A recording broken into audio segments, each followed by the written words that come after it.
Hello दोस्तों, welcome back to my channel.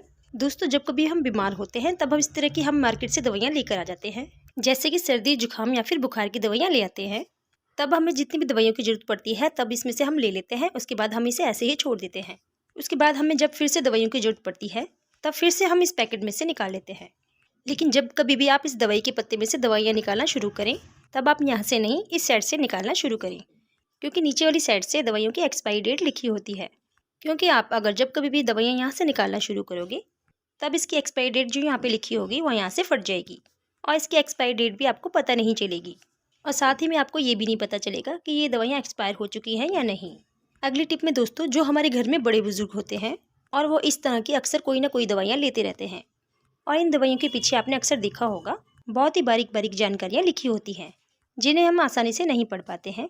और कई लोगों की आंखें कमज़ोर होती हैं या फिर उन्हें चश्मा लगा होता है और जल्दबाजी में जब वो अपना चश्मा इधर उधर रख देते हैं तब वो इन दवाइयों को आसानी से नहीं पढ़ पाते हैं। तो इसके लिए बहुत ही कमाल की ट्रिक है जिससे आप इन दवाइयों को बहुत आसानी से पढ़ पाओगे।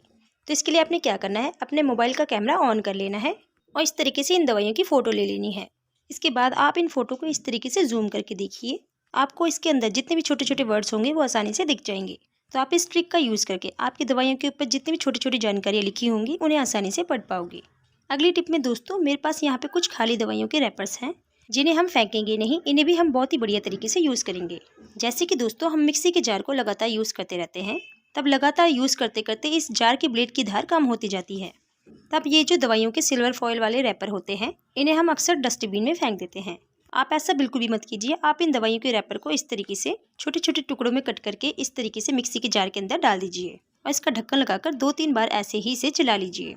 इस तरह करने के बाद जब आप इसे खोलकर देखोगे तब आपकी मिक्सी के जार की ब्लेड पहले से बहुत ही ज़्यादा तेज हो चुकी होगी। आपकी मिक्सी की ब्लेड पहले से ज़्यादा अच्छे से खाने पीने की जो भी सामान आप इसमें पीसेंगे वो पहले से ज़्यादा अच्छे से पीसने लगेगी। तो इस तरीके से ये आपका खाली रैपर भी बहुत काम आता है। अब हमारे पास जो बचे हुए रैपर हैं, जैसे पैरासीटामोल हो गई या तो कोई और मेडिसिन हो गई, तो उन्हें हम किस चीज़ के लिए यूज़ कर सकते हैं वो भी देख लीजिए। जब भी हम कपड़ा या कुछ और कट करने के लिए कैंची यूज़ करते हैं तो वो चीज़ सही तरीके से नहीं कटती है। कैंची को हम लगातार यूज़ करते हैं तो उसकी धार कम हो जाती है और धार कराने के लिए हमें मार्केट जाना पड़ता है, लेकिन इतना टाइम हमारे पास नहीं होता है और इसकी धार कहाँ से करवानी होती है वो भी नहीं पता होता है। तो इसको तेज करने के लिए हम इस तरह के मेडिसिन के रैपर ले लेंगे और कैंची से इन मेडिसिन के स्ट्रिप को हम इस तरीके से काटेंगे। तो इस ट्रिक से कैंची की धार कभी कम नहीं होगी। आप इस टिप्स को जरूर यूज़ करें। अगली टिप में दोस्तों, हमारे घर में जो बड़े बुजुर्ग होते हैं वो अक्सर इस तरह की कोई ना कोई दवाइयाँ खाते रहते हैं और ऐसी दवाइयाँ बहुत ही ज़्यादा महंगी होती हैं जिनके ऊपर हम हज़ारों रुपये खर्च करते हैं।